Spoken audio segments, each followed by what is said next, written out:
ವೀಕ್ಷಕರೇ, ರಾಜ್ಯದ ಪ್ರಮುಖ ಸುದ್ದಿ ಪತ್ರಿಕೆಗಳಲ್ಲಿ ಯಾವೆಲ್ಲ ಸುದ್ದಿ ಇದೆ ಅಂತ ನೋಡೋದಾದ್ರೆ ಮೊದಲಿಗೆ ಕನ್ನಡಪ್ರಭದ ಮೊದಲ ಸುದ್ದಿ ನಿನ್ನೆ ಸಿಕ್ಕಾಪಟ್ಟೆ ಮಳೆ. ಮಳೆಯಿಂದ ಬೆಂಗಳೂರಿನಲ್ಲಂತೂ ಸಾಕಷ್ಟು ರೀತಿಯಾದಂಥ ಅವಾಂತರ ಸೃಷ್ಟಿಯಾಗಿದೆ. ಏನೇನಾಗಿದೆ ಅನ್ನೋದ್ರ ಬಗ್ಗೆ ಕೂಡ ವರದಿ ಆಗಿದೆ. ಕ್ವಿಕ್ ಆಗಿ ನೋಡ್ಕೊಂಡು ಬರೋಣ ಬನ್ನಿ. ಧಾರಾಕಾರ ಮಳೆಗೆ ಹೊಳೆ ಅಂತ ಆಗ್ಬಿಟ್ಟಿತ್ತು ರಸ್ತೆಗಳು. ಮಾಮೂಲಿ ಬೆಂಗಳೂರಿನಲ್ಲಿ ಒಂದು ಚಿಕ್ಕ ಮಳೆ ಬಂತು ಅಂತ ಅಂದರೆ ರಸ್ತೆ ಯಾವುದು, ಹೊಳೆ ಯಾವುದು, ಚರಂಡಿ ಯಾವುದು, ರಾಜಕಾಲುವೆ ಯಾವುದು ಏನೂ ಗೊತ್ತಾಗಲ್ಲ. ನೆನ್ನೆನೂ ಅದೇ ಥರದ ಪರಿಸ್ಥಿತಿ ಇತ್ತು. ಸಂಜೆ ಬಳಿಕ ಮಳೆಯ ಅಬ್ಬರ ಜೋರಾಗಿತ್ತು. ಬಹುತೇಕ ಕಡೆ ಸಂಚಾರ ದಟ್ಟಣೆ ಇತ್ತು. ತಗ್ಗು ಪ್ರದೇಶದ ಮನೆಗಳಿಗೆ ನೀರು ನುಗ್ಗಿಬಿಡ್ತು. 30ಕ್ಕೂ ಹೆಚ್ಚು ಮರ ಧರೆಗೆ ಉರುಳಿತ್ತು. ಮೆಜೆಸ್ಟಿಕ್, ಎಂಜಿ ರಸ್ತೆ, ಶಿವಾಜಿನಗರ, ವಿಜಯನಗರ, ಚಾಮರಾಜಪೇಟೆ, ಬಸವೇಶ್ವರ ನಗರ ಸೇರಿ ಬಹುತೇಕ ಕಡೆಯಲ್ಲಿ ಭರ್ಜರಿ ಮಳೆ ಆಗಿದೆ. ರಾಜಧಾನಿ ಬೆಂಗಳೂರಿನಲ್ಲಿ ಶನಿವಾರ ಸಂಜೆ ಸುರಿದಂಥ ಧಾರಾಕಾರ ಮಳೆಗೆ ನಗರದ ರಸ್ತೆಗಳು ಅಕ್ಷರಶಃ ಹೊಳೆಗಳಂತೆ ಆಗ್ಬಿಟ್ಟಿತ್ತು. ಸಂಜೆ 6 ಗಂಟೆಯ ನಂತರ ನಗರದಾದ್ಯಂತ ಸುಮಾರು 1 ಗಂಟೆಗಿಂತ ಹೆಚ್ಚು ಕಾಲ ಧಾರಾಕಾರ ಮಳೆ ಸುರಿಯಿತು. ಸ್ವಲ್ಪ ಬಿಡುವಿನ ನಂತರ ಮತ್ತೆ ವಿವಿಧ ಕಡೆ ಮತ್ತೆ ಮಳೆ ಆಯಿತು. ಅದರಲ್ಲೂ Majestic, Vidhana Soudha, MG road, Shivajinagar, Malleshwara, Yeshwanthpur, Nagarbhavi, Vijayanagara, Shantinagar, Chamarajpet, R ನಗರ, ಬಸವೇಶ್ವರ ನಗರ, ಸದಾಶಿವನಗರ, ಗಾಂಧಿನಗರ, ವಿಜಯನಗರ, ಕೆಆರ್ ಮಾರುಕಟ್ಟೆ, ಚಿಕ್ಕಪೇಟೆ, ಕಾಟನ್ಪೇಟೆ ವ್ಯಾಪ್ತಿಯಲ್ಲಿ ಭಾರೀ ಮಳೆ ಆಗಿದೆ. ಇನ್ನು ಸಿಕ್ಕಾಪಟ್ಟೆ ಟ್ರಾಫಿಕ್ ಜಾಮ್ ಅದೊಂದು ತೀರಾ ಕಾಮನ್ ಆದಂಥ ಸಮಸ್ಯೆ. ಬೆಂಗಳೂರಿನಲ್ಲಿ ಮಳೆ ಬಂತು ಅಂತಂದರೆ ಮೊದಲಿಗೆ ಎಲ್ಲರೂ ಕೇಳೋದು ಎಲ್ಲೆಲ್ಲಿ ಟ್ರಾಫಿಕ್ ಜಾಮ್ ಇದೆ, ಎಲ್ಲೆಲ್ಲಿ ಸಮಸ್ಯೆ ಆಗಿದೆ, ನಾವು ಆ ರೋಡಲ್ಲಿ ಹೋಗ್ಬೋದಾ, ಹೋಗೋಕ್ಕಾಗಲ್ವಾ ಅಂತ. ನೆನೆನೂ ಹಾಗೆ ಭಾರಿ ಮಳೆ ಆದಂಥ ಹಿನ್ನೆಲೆಯಲ್ಲಿ ಬಹುತೇಕವಾಗಿ ಈ KR ವೃತ್ತ ಹಾಗೆಯೇ ಪೊಲೀಸ್ ಕಾರ್ನರ್ ಜಂಕ್ಷನ್ನು ಇಲ್ಲೆಲ್ಲನೂ ಮಳೆ ಆಗಿದ್ದಂಥ ಹಿನ್ನೆಲೆಯಲ್ಲಿ ಟ್ರಾಫಿಕ್ ಜಾಮ್ ಉಂಟಾಗಿತ್ತು.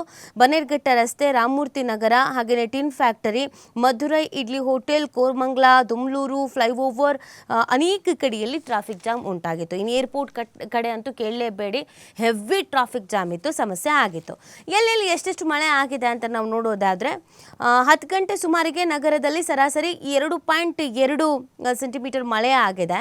ಅತಿ ಹೆಚ್ಚು ಬಿಳೇಕನಹಳ್ಳಿ 5.1 ಅಲ್ಲಿ ಮಳೆ ಆಗಿರುವಂಥದ್ದು. ಅದು ಬಿಟ್ಟರೆ ಪುಲಕೇಶಿ ನಗರ ಇಲ್ಲಿ 4.9, ಹಾಗೆಯೇ ಹೊರಮಾವು 4.7, ಸಂಪಂಗಿ ರಾಮನಗರ 4.3, ದೊರೆಸಾನಿಪಾಳ್ಯ 4.2, ಅರಕೆರೆ 4.1, ಬಾಣಸ್ವಾಡಿ 3.9, ಕೋರಮಂಗಲ 3.6, ಹಾಗೆಯೇ ಚೌಡೇಶ್ವರಿ, ಪಟ್ಟಾಭಿರಾಮನಗರಕ್ಕೂ ಕೂಡ ಜಕ್ಕೂರಿನಲ್ಲೂ ಸಹ 3.3, ಮಾರತಹಳ್ಳಿ, ಕುಶಾಲನಗರ ಹಾಗೂ ಹಗದೂರಿನಲ್ಲಿ ತಲಾ 2.9, ಹೆಚ್ಚೆಯಲ್ಲಿ 2.8, ಕಾಡುಗೋಡಿ ಹಾಗೂ ವಿದ್ಯಾಪೀಠದಲ್ಲಿ 2.6, ರಾಮಮೂರ್ತಿ ನಗರ, ಕೊಡಿಗೆಹಳ್ಳಿಯಲ್ಲಿ 2.2, ಬಸವನಪುರ 2.1, ವಿಶ್ವೇಶ್ವರಪುರದಲ್ಲಿ 2 ಸೆಂಟಿಮೀಟರ್ ಮಳೆ ಆಗಿದೆ ಅಂತ ಹವಾಮಾನ ಇಲಾಖೆ ವರದಿಯನ್ನು ಮಾಡಿದೆ. ಇನ್ನೂ ಮಳೆ ಆಗುವಂಥ ಸಾಧ್ಯತೆಗಳಿಗಿದೆ.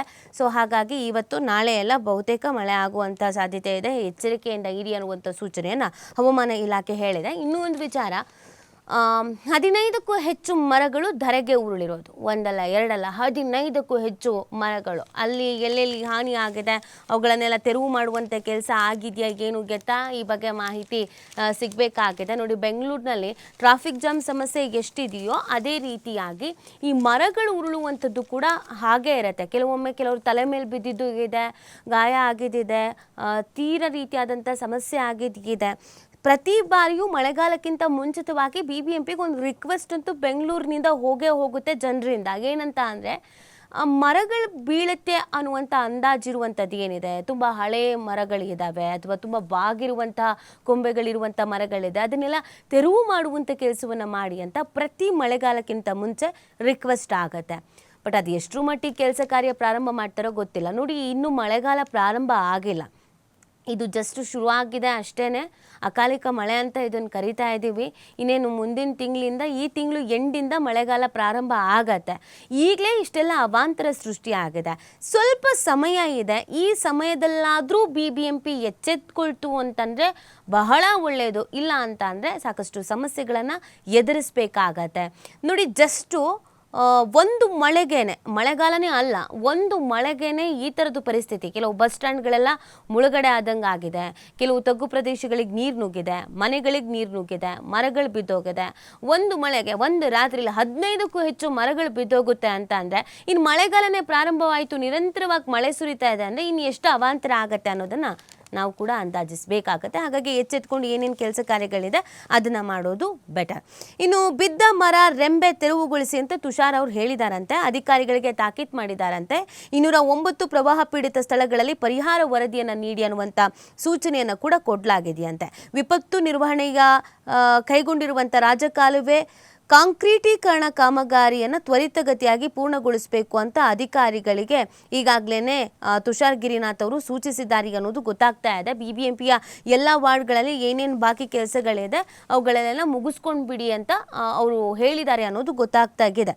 209 ಪ್ರವಾಹ ಪೀಡಿತ ಸ್ಥಳ ಅಂತ ಗುರುತಿಸ್ಕೊಂಡಿದ್ದಾರಂತೆ. ಹಾಗಾಗಿ ಆ 209 ಪ್ರವಾಹ ಪೀಡಿತ ಸ್ಥಳಗಳಲ್ಲಿ ಪರಿಹಾರದ ಕುರಿತು ಹಾಗೆಯೇ ಇನ್ನೇನೇನು ಕೆಲಸ ಕಾರ್ಯಗಳು ಬಾಕಿ ಇದೆ ಅದ್ರ ಬಗ್ಗೆ ಸಂಪೂರ್ಣವಾದಂಥ ಮಾಹಿತಿಯನ್ನು ಕೊಡಿ ಅನ್ನೋ ಸೂಚನೆಯನ್ನು ಕೂಡ ನೀಡಿದ್ದಾರಂತೆ. ಇನ್ನು ಸಂಚಾರ ಪೊಲೀಸರು BBMPಗೆ ಈ ಎಲ್ಲದ್ರ ಬಗ್ಗೆ ಮಾಹಿತಿಯನ್ನು ನೀಡಿದ್ದಾರೆ ಅನ್ನೋದು ಹೇಳಲಾಗ್ತಾ ಇದೆ. ಮೀಟಿಂಗ್ ಎಲ್ಲ ಮಾಡಿದ್ದಾರೆ ನಿನ್ನೆ, ಬಟ್ ಆ ಮೀಟಿಂಗ್ನ ಪ್ರತಿಫಲ ಏನು ಅನ್ನೋದನ್ನು ನೋಡಬೇಕಾಗತ್ತೆ.